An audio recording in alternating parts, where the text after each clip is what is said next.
Muy buenos días, ¿cómo están? Qué alegría estar con ustedes este domingo.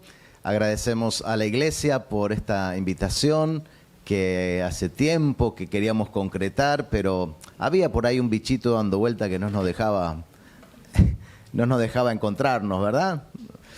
Hace un par de años, 2, 3 años, pero gracias a Dios que podemos estar de nuevo, estamos aquí con vida. Así que todavía hay cosas para hacer. Dios todavía tiene cosas importantes para hacer en nosotros y a través de nosotros, de cada uno de nosotros. Así que es una alegría entonces compartir con ustedes esta conferencia. Ya hemos visto las 2 primeras sesiones. Hoy nos toca hablar de cómo se vería un despertar espiritual en nuestra relación de padres, padres con hijos, hijos con padres, en la familia. Así que es un tema muy importante y vamos a aprovechar el tiempo, así que vamos ya a entrar en el tema. Vamos allí, vamos entonces a estar cubriendo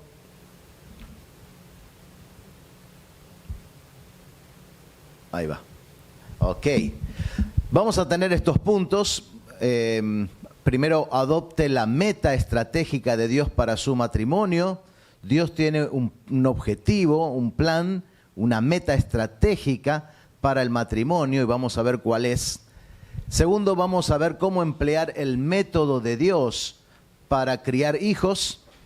Y luego, si nos da el tiempo, este es como un apéndice, vamos a ver cómo experimentar la restauración de Dios en su familia. Así que vamos a comenzar. Y ahí en la introducción vamos al libro de Josué, donde está el verso clave de toda esta conferencia, ¿no? Donde Josué reunió al pueblo y le dijo, bueno, ustedes tienen que tomar una decisión. ¿A quién van a servir en su vida? A alguien van a servir. Nadie está allí sin servir a nadie. O sea, o nos servimos a nosotros mismos o servimos a otras personas o cosas, eso es idolatría, o servimos al Dios vivo y verdadero. Así que ustedes tienen que tomar una decisión. ¿Dónde van a invertir su vida? ¿A quién van a servir? Pero yo y mi casa, dijo, ya hemos decidido. Serviremos al Señor. Y mostramos la importancia de este primero yo, porque esto no es buen castellano, ¿no? Tendría que ser mi casa y yo. Pero hay una prioridad aquí donde el varón, cabeza del hogar, se pone como ejemplo. Primero yo, luego mi casa, mi familia, mi hogar, serviremos al Señor. Así que avanzamos luego de esa frase y decíamos que Josué estaba aquí en la primer silla. Estaba comprometido, consagrado a Dios, servía a Dios con todas sus fuerzas, con todo su corazón. Pero también había otra generación que se sentaba aquí en la segunda silla, los ancianos que sobrevivieron a Josué. Entonces ellos sí conocían a Dios, pero no es que le seguían tan fielmente y fervorosamente. ¿Ustedes conocen cristianos así? Que sí conocen a Cristo como su Salvador, pero no viven totalmente para Cristo. Y eso es una pena, ¿no? Porque se están perdiendo lo mejor de la vida, esa vida abundante que Cristo vino a ofrecernos. Y luego hablábamos de una tercera silla, donde había una tercera generación que no conocía a Dios. ¿Y por qué no le conocieron a Dios ni las obras de Dios? Bueno, porque dice que estos de aquí no le contaron ni de Dios, ni de las grandes obras que Dios había hecho por Israel. Por lo tanto, al no escuchar ese testimonio, ellos pusieron su fe en otros dioses y sirvieron a los Baales y a otros dioses en vez de servir al Dios vivo y verdadero. Josué sí mostró en su vida la realidad de Dios. Y esta generación, los ancianos, pudieron observar las grandes obras que Dios hizo a través de Josué. Por eso ellos sí confiaron en Dios, pero al ellos cerrar su boca y no contarle a la siguiente generación, esa generación estaba perdida. Así que importante es nosotros como padres contarle a nuestros hijos. Yo les invito a, lo vamos a ver dentro de un ratito, pero el Salmo 78 es un salmo clave en cuanto a nuestra responsabilidad como padres y pasar la palabra de Dios a la siguiente generación. Leamos entonces acerca de la siguiente generación. Y toda aquella generación también fue reunida a sus padres, y se levantó después de ellos otra generación que no conocía a Jehová ni la obra que él había hecho por Israel. Lo que recién yo les comentaba, este es el fundamento bíblico donde expresa esa verdad, esa realidad.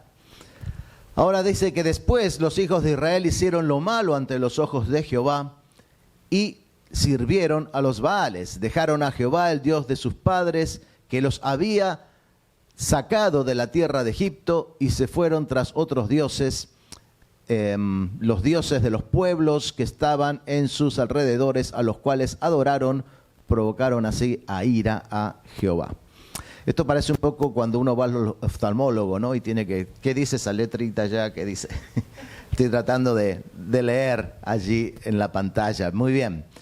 Si alguno de ustedes quiere ayudarme también con la lectura, ustedes lo tienen más grande allí para ver. Bien. Ahora vamos a Malaquías. Ayer cuando hablábamos del matrimonio, hablábamos de Malaquías, el último libro del Antiguo Testamento, y ahí entonces él nos presentaba una triste realidad del pueblo de Israel. Leemos ahí en Malaquías. Y esta otra vez haréis cubrir el altar de Jehová de lágrimas, de llanto y de clamor. Así que no miraré más a la ofrenda para aceptarla con gusto de vuestra mano, mas diréis, ¿por qué? Y ahí decíamos, ¿no? Qué triste esta realidad. Uno venía con mucho deseo de poder entregar la ofrenda, lo que había participado.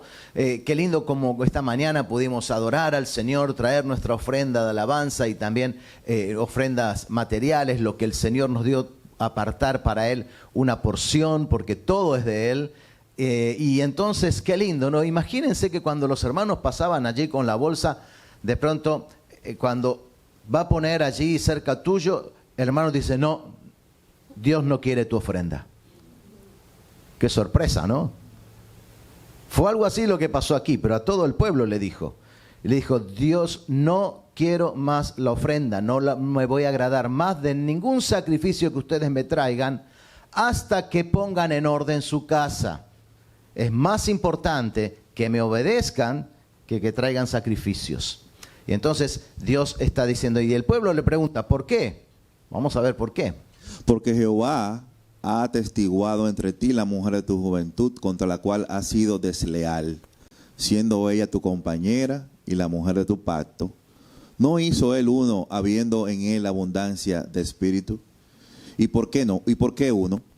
Cuando había deslealtad, infidelidad o falta de cumplir la palabra que cuando nos casamos dimos ante Dios y ante los testigos, eso es también una deslealtad, ¿verdad? El no cumplir lo pactado, lo que nos prometimos.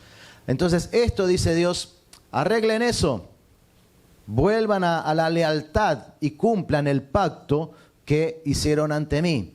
Hasta que ustedes no arreglen las cosas dentro de casa, no vengan a mi casa a traer sacrificios, porque me deleito más en la obediencia que en los sacrificios.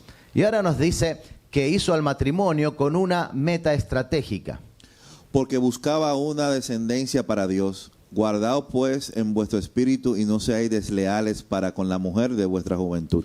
Muchas gracias. Y ahí ayer, a propósito, salteamos esa frase que está en blanco, que dice, porque buscaba una descendencia para Dios. Acá está uno de los propósitos de Dios para el matrimonio, que es una descendencia piadosa que podamos producir para llenar la tierra.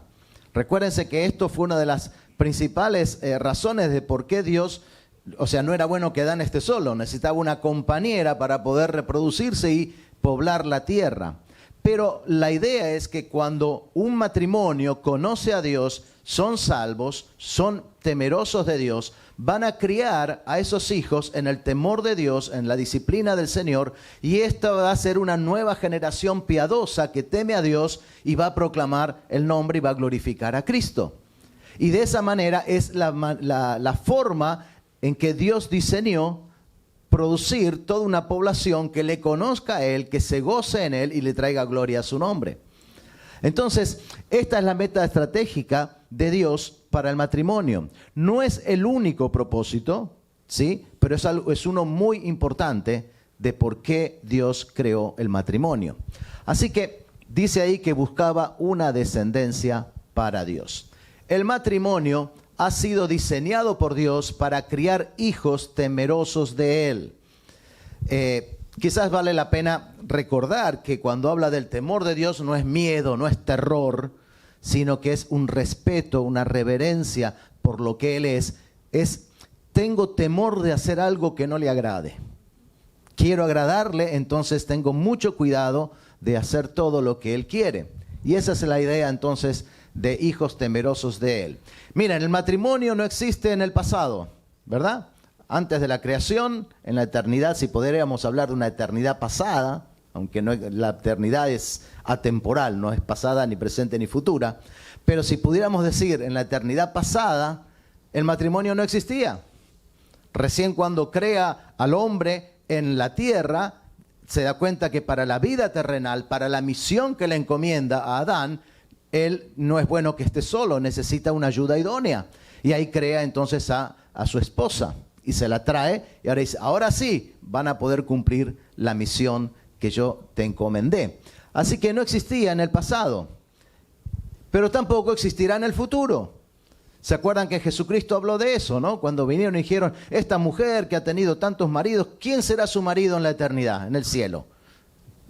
Muchachos, están equivocadísimos. Están ignorando la realidad de que en la eternidad ni nos vamos a casar, ni nos vamos a dar en casamiento. O sea, el matrimonio no es para el futuro.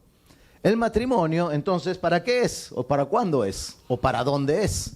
El matrimonio es una innovación de Dios para levantar hijos piadosos en el presente. Es para la vida terrenal y es para llenarla de gente que ame a Dios y le traiga gloria a su nombre. Así que tenemos que tener bien claro este punto, cuál es la meta estratégica de Dios. Por eso a veces uno no entiende cómo algunos matrimonios se casan y dicen, no, nosotros no queremos tener hijos. O sea, pueden tenerlos, pero no quieren tener hijos. A veces, bueno, está bien planificar, esperar un tiempo, pero lo que estamos diciendo, gente, quizás no en nuestro medio, los latinos no somos tan así, pero hay, por ejemplo, en lugares como Europa, hay muchos matrimonios que no quieren tener hijos. Quieren ser solamente ellos, la pareja, hasta 40, 50, 60 años y no tener hijos porque es un gasto, es una molestia, les va a quitar su libertad. Hay muchas cosas que ponen, pero no tienen nada que ver con la mentalidad de Dios para el matrimonio. La mentalidad de Dios es reproducirnos y llenar la tierra con hijos piadosos, temerosos de Dios. En primer lugar, la prioridad de los padres debe ser criar hijos temerosos de Dios. Y algo que tenemos que tener en cuenta en esto es, en primer lugar, no solo lo que posee, sino a quien cría. ¿Qué estamos diciendo con esto? Tus hijos, a veces hablamos, son la mayor y la mejor posesión que tenemos. Déjame decirte en primer lugar que no es una posesión tuya. Nosotros tenemos allí en Orlando muchos matrimonios jóvenes que nos ven a nosotros como sus padres están en Venezuela, entonces nosotros somos los abuelitos de todos los bebés ahí en Orlando y nos piden consejos de cómo criar a los hijos, etcétera, etcétera. Bueno, a falta de nuestras hijas que están una en Buenos Aires y la otra en Guadalajara, tenemos un montón de hijos adoptados supuestamente allí en Orlando y tenemos muchos nietitos, pero esto siempre es importante. Yo escucho, este es el mejor regalo que me dio, dice la mamá, ese bebé.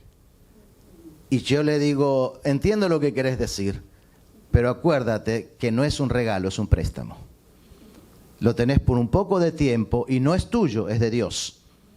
Así que desde ahora entregáselo al Señor y guíalo en los caminos para un día devolverlo al Señor para que Él lo use para su gloria. Así que no es una posesión como una cosa que es nuestra, sino la idea, estamos criando a una persona que viene con un ADN específico, con un potencial que Dios puso en su vida, y mi mayor misión como papá y mamá debe ser descubrir ¿qué puso Dios en cada uno de mis hijos? No en mis hijos, en cada uno, porque son diferentes, ¿verdad?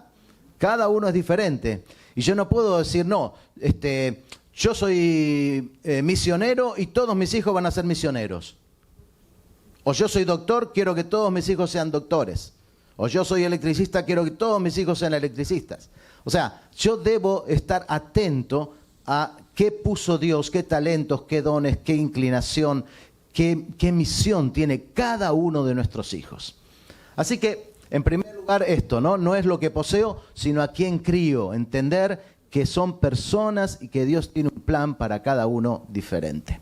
En segundo lugar, no solo su capacidad, sino su carácter. Como padres a veces estamos muy preocupados para que tengan las mejores notas, para que sean excelentes en todo, sí, que sea un gran futbolista, lo llevo siempre a la práctica, estoy ahí con él. Está bueno apoyarlo en esas cosas.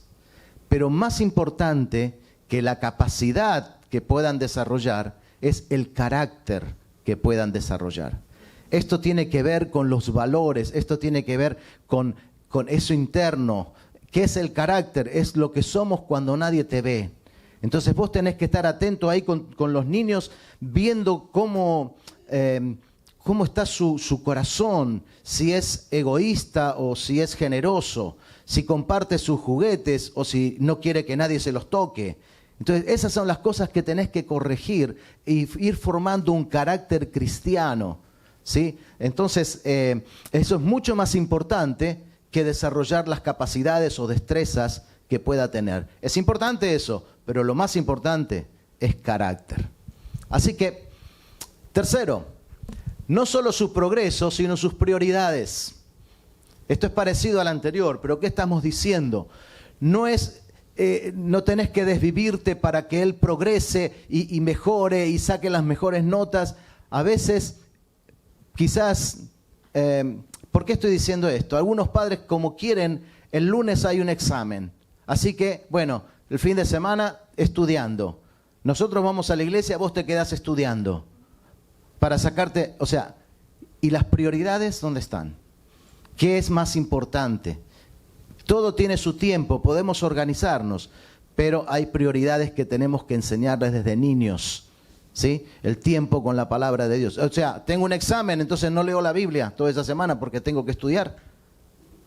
Entonces, prioridades es más importante que su progreso. Quizás no vas a sacar, no sé cómo es la nota aquí, ponerle que sea 100 puntos, quizás vas a sacar 90, pero cumpliste con el Señor, viniste a servir al Señor en la iglesia, viniste a adorarle, cumpliste, te sacaste 100 en el cielo. Eso es más importante.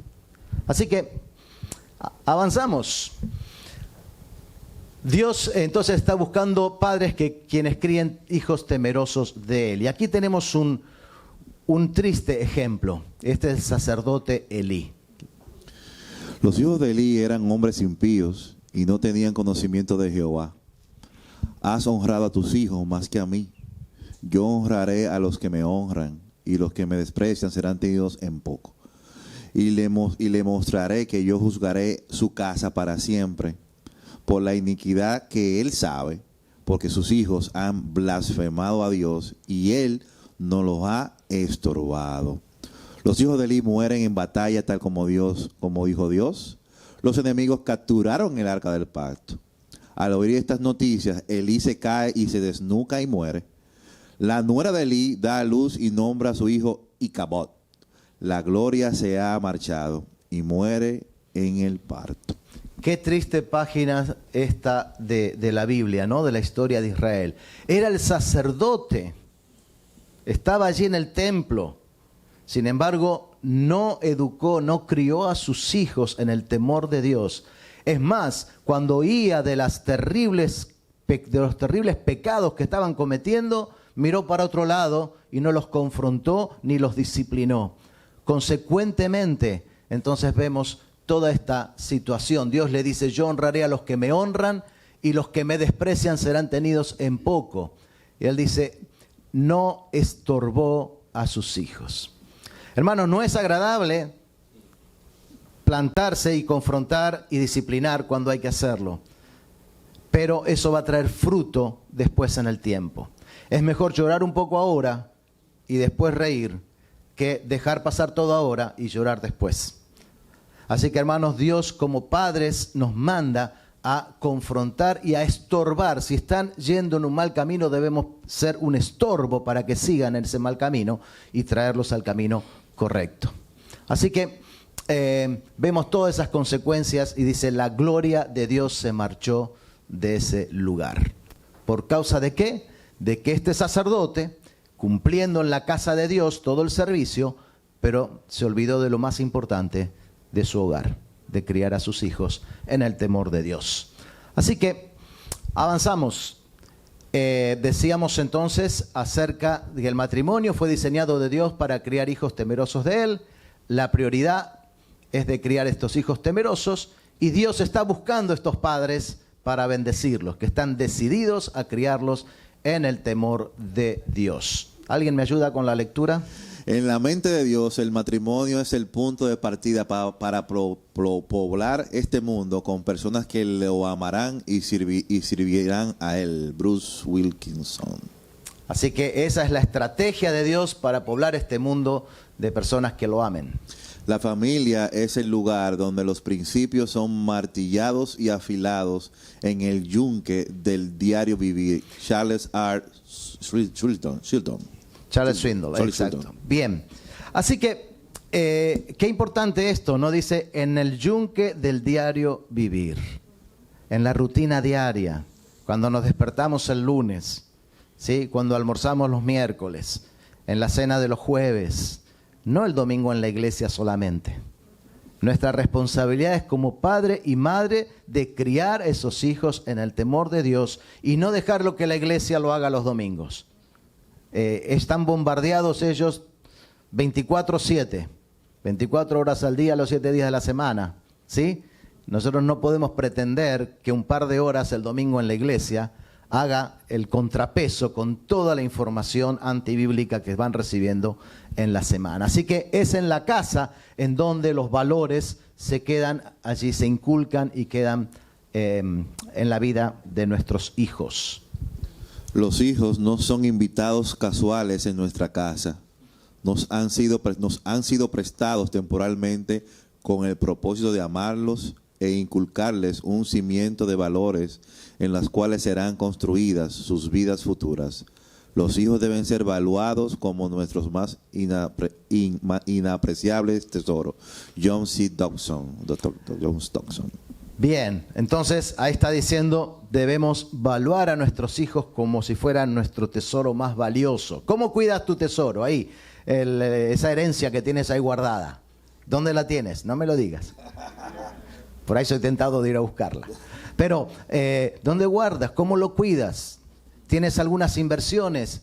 Capaz que a diario estás revisando si subió o no la bolsa, subió, bajó. Estamos ahí atentos. ¿Estamos así de atentos por nuestros hijos? ¿Cómo está su corazón? ¿Cómo está su mente? ¿Qué están viendo? ¿Qué están escuchando? ¿Con qué están llenando su vida? Entonces, así deberíamos hacerlo. Ahí entonces vemos, en cuanto a los padres, en la primera silla crían hijos piadosos. Los padres que son de segunda silla están dedicados a hacer dinero y dar una buena educación, en el mejor de los casos. Pero los padres de la tercera silla son padres ausentes, que ni se ocupan de tener tiempo con sus hijos, ni de invertir en la vida de ellos, ¿no? Cosas positivas. Así que, ¿en qué silla estás hoy como padre y como madre? Es la pregunta que tienes que responderte. Así que, en primer lugar, el método de Dios es cultivar la silla en tu vida. Vamos ahora. ¿Cuál es el método de Dios para criar estos hijos piadosos? No hizo él uno. ¿Y por qué uno? Porque buscaba una descendencia para Dios, guardado pues en vuestro espíritu. Entonces, ¿qué está diciendo aquí? Si Dios está buscando una descendencia, entonces tenemos que ser nosotros los padres, los instrumentos de Dios para criar a esos hijos. Y Él dice algo interesante: guardaos pues en vuestro espíritu. O sea, ¿qué tiene que ver? Empieza en mi vida como papá, en tu vida como mamá. En cada uno de nosotros, a quien Dios nos confió esta meta, este trabajo, esta misión de criar hijos piadosos, tenemos que asegurarnos que estemos comprometidos con Dios cada uno de nosotros y que nuestra vida realmente esté en la primera silla. ¿Por qué? Porque si mi vida no está aquí, ¿sí?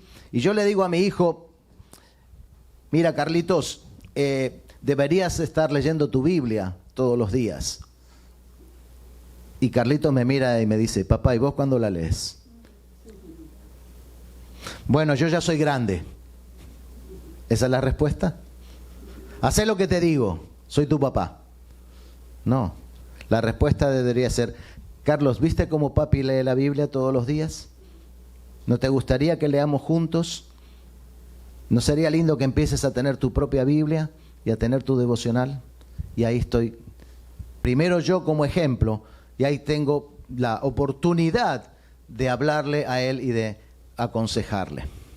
Si no soy de la segunda silla, soy un hipócrita, ¿verdad? Digo pero no hago. Y los hijos entienden eso muy bien.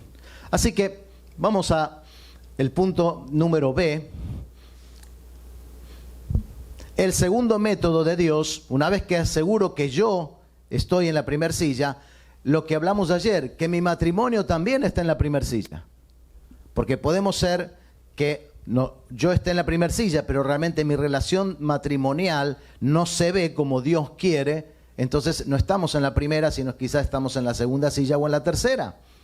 Así que mi matrimonio también tiene que ser ejemplar. ¿Cómo voy a decirle yo a mi hijo, arregla tu vida? Y él me dice, arregla tu matrimonio. Dejen de discutir, dejen de pelear. No los veo orar juntos nunca. Entonces, el matrimonio tengo que asegurarme que esté en la primera silla. Guardaos pues en vuestro espíritu y no seáis desleales con la mujer de vuestra juventud. Ahí está, ¿no? Entonces, sean leales a lo que se prometieron cuando se casaron, pueden decir los niños, ¿no? Claro, no te lo van a decir cuando son chiquitos, pero cuando sean adolescentes y un poquito más, ahí entonces te lo van a decir o directamente se van a ir. El tercer método, ahora que me aseguré de que yo estoy en la primera silla y que mi matrimonio también está como Dios quiere, eso me da una plataforma desde donde yo puedo hablar a mi hijo con autoridad. Y eso va a hacer que mi hijo respete lo que yo le diga, porque no soy un hipócrita. No estoy diciendo y no haciendo, sino que respaldo mis palabras con mi vida y mi matrimonio. Así que recién ahí puedo realmente con autoridad abrir mi boca y decirle algo a mis hijos.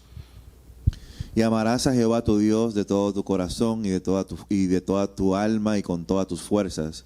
Y estas palabras que yo te mando hoy estarán sobre tu corazón.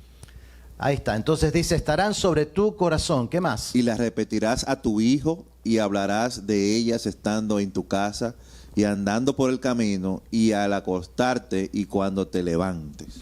Primero, la palabra de Dios tiene que estar sobre tu corazón y la tenés que estar practicando, obedeciendo. Y recién después, y no antes, vas a repetirla a tus hijos y se las vas a enseñar a ellos. Pero primero tiene que ser carne en tu vida. ¿Cómo vas a hablarle lo que no sabes? ¿Cómo le vas a enseñar la Biblia si tú no estudias la Biblia? Entonces, la palabra primero tiene que estar en nuestro corazón. Luego, en nuestra boca, tiene que salir la enseñanza. Y dice ahí en una manera formal e informal, en todo momento, compartiendo la palabra de Dios y la manera de pensar de Dios, su cosmovisión a nuestros hijos para que ellos también confíen en el Señor. Así que el tercer método de Dios es enseñe la palabra de Dios a sus hijos. Pero recién es el paso número 3. Primero mi vida aquí, mi matrimonio aquí, y ahora recién me dice enseñe la palabra de Dios a sus hijos. ¿Cómo? Primero, ame al Señor. ¿Cómo? Con todo su corazón. Debe ser la pasión de tu vida, amar al Señor. En segundo lugar, conozca y obedezca la Biblia usted mismo. La palabra en tu corazón, en tu mente. Así que no podés enseñar lo que no conoces. Tercero, enseñe a sus hijos formal e informalmente. tener que tener quizás un tiempo como familia donde estudiamos la palabra de Dios, pero también en situaciones informales que se presentan. Vas por el camino, pasa una ambulancia y le puedes hacer un comentario a tu hijo, lo estás llevando a la escuela, pero le haces un comentario. ¿Qué habrá pasado? ¿Quién irá allí? ¿Que un accidente? Tírate un costado, perdé un minuto en tu camino, decís, vení, vamos, ¿por qué no oramos por la persona que vaya ahí adentro en esa ambulancia? Si no conoce a Cristo, para que le pueda conocer antes de morir. Y si le conoce, bueno, que se pueda recomponer rápidamente, que se salve, ¿no? Entonces, cosas así, informalmente, cuando aparece en la vida una situación, aprovechá, porque, ¿y saben cuál es el mejor momento para enseñar? Cuando tu hijo te pregunta. Porque ese es el momento enseñable. Ahí son esponjas que están abiertos a absorber todo lo que le digas, porque le interesa, por eso te está preguntando algo, ¿sí? No digas, no, ahora no tengo tiempo, no, es una tontería. Es el momento más especial para enseñarle a tu hijo, cuando él te pregunta algo. El cuarto método es, enseña a sus hijos las obras de Dios. No solo la palabra de Dios, pero las obras que Dios hace.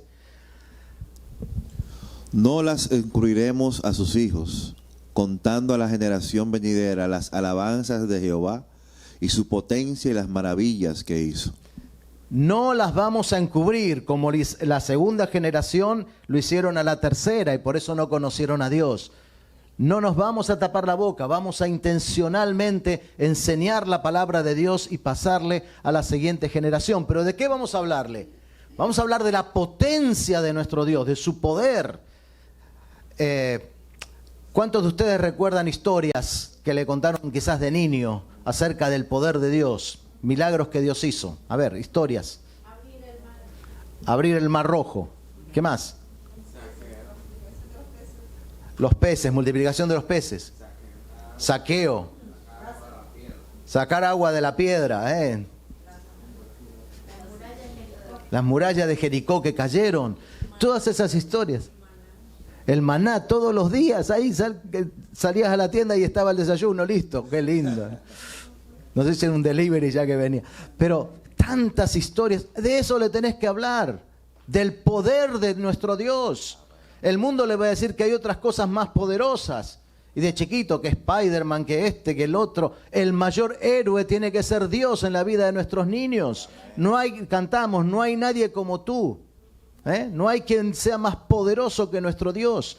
Y Él tiene que saber eso, dice, para que pongan su confianza en Él, las maravillas que Él hizo. Seguimos leyendo en el Salmo 78. A fin de que pongan en Dios su confianza y no se olviden de las obras de Dios, que guarden sus mandamientos y no sean como sus padres, generación contumaz y rebelde, generación que no dispuso su corazón ni fue fiel para con Dios su espíritu. Ahí está la clave. No lo voy a encubrir, se lo voy a revelar, se lo voy a contar. Dice, ¿para qué? Para que pongan en Dios su confianza. Esta gente no confió en Dios porque no le contaron las obras de Dios. Y ahí dice, para que guarden sus mandamientos, que no sean como sus padres, contumaz y rebelde, que no dispusieron su corazón ni fueron fieles para con Dios. Así que, ¿quién tiene la culpa de esta rebelión? Los padres de ellos, porque no le contaron. Pero el Salmo 78 claramente nos dice cuál es nuestra misión. Y me encanta eso, para que pongan su confianza en Dios. El cuarto método de Dios, enseña a sus hijos las obras de Dios. Y vamos a ver, comparta las obras de la Biblia. Las historias que acabamos de escuchar, ¿no? Del Antiguo Testamento, del Nuevo Testamento. Contale esas historias. En Caminata Bíblica tenemos muchos materiales para contar. Y tenemos, por ejemplo, uno que es Historias de la Biblia. Son 26 historias del Antiguo Testamento y 26 historias del Nuevo Testamento para contar y para estar con los niños y preguntas de aplicación. Un material hermoso. Y muchos otros más. Pero contale las obras de Dios de la Biblia. Pero no solo de la Biblia. Contale las obras de Dios en tu propia familia. Contale a tus hijos cómo, Señor, te guió a encontrar la compañera, como hablábamos antes. ¿Cómo encontraste a la mamá de ellos? ¿Cómo se casaron? ¿Cómo fue ahí que fueron llevando su noviazgo? ¿Sí? Y ahí, para ellos es un milagro eso. Papá y mamá, así el Señor los unió. Y como eso, muchos testimonios más. ¿Sí? Cuando no tenías para comer y el Señor proveyó una comida milagrosa. Y cosas así. Mostrarles que no solamente en la Biblia Dios era poderoso, sino que también hoy en día en nuestra familia Dios puede hacer cosas. Van a confiar de que en mi familia un día Dios también va a estar presente. Tercero, comparta las obras de Dios en la historia. O sea, después de la Biblia, después del primer siglo, entonces hay muchas historias más, biografías de misioneros, la historia de George Mueller, cómo Dios proveía para los orfanatorios, ¿sí? Y los huérfanos, las casas que él tenía, y todo eso. O sea, hablarle de que Dios es real hoy.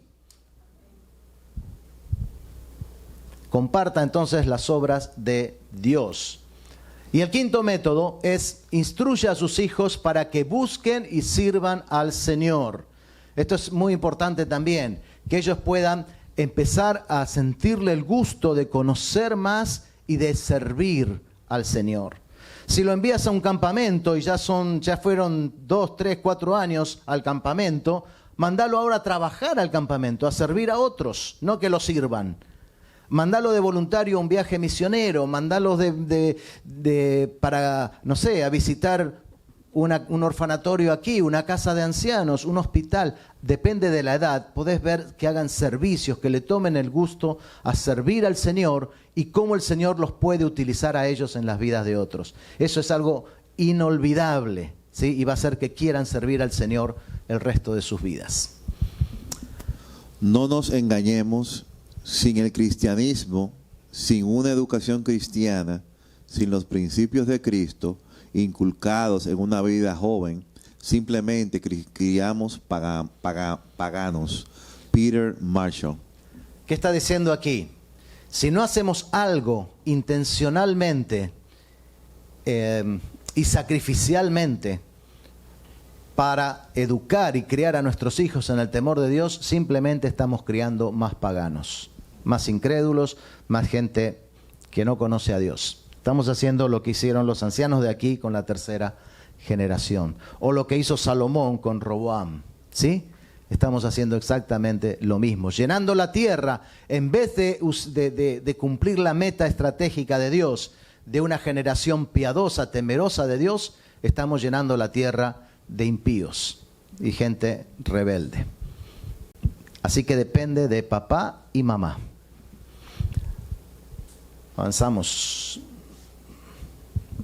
Los hijos invariablemente hablarán, comerán, caminarán, pensarán, responderán y actuarán como sus padres. Deles un blanco al cual disparar. Deles una meta hacia el cual trabajar. Deles un patrón que ellos puedan ver claramente y les darán algo que ni el oro ni la plata pueden comprar. Billy Graham. Está claro, ¿no? Entonces, ellos no van a hacer lo que tú le digas que hagan. Ellos serán lo que tú eres. Ellos van a imitar. Por lo tanto, la pregunta es, ¿qué parte de tu carácter no quieres ver mañana en tu hijo? Que haga lo mismo. Si no lo quieres ver, deja de hacerlo hoy. Porque ellos invariablemente serán como tú eres. ¿Cuántas veces yo me encuentro reaccionando de una manera que digo, ¿por qué reacciono así? Y digo, mi papá era así. Y uno lo hace porque fue lo que vio, el modelo con el cual nació y convivió toda la vida. Quizás no es acorde a la palabra de Dios, no es totalmente correcto. Entonces me pregunto, ¿y por qué lo hago así si no es correcto? Porque mi papá lo hacía así. Entonces, si no lo querés ver mañana en tu hijo, deja de hacerlo tú hoy. ¿Avanzamos? Vamos entonces, yo creo que el tiempo nos da, ¿no? Tenemos unos 14 minutos más, ¿o no? No, ya. ¿Ya? Ok. Entonces, no vamos a hablar de la restauración en la familia, que es como un tema aparte. Cuando ya las relaciones están dañadas, ¿cómo hacemos para arreglar, para sanar esas heridas dentro de la familia. Pero entonces queda pendiente para otra oportunidad. Hermanos, qué importante entonces, cerrando todo esto, es pensar en esa meta que Dios estableció para el matrimonio, de criar hijos temerosos, piadosos, y así poblar la tierra con gente que le ame, que le glorifique y que quiera servir al Señor. Amén.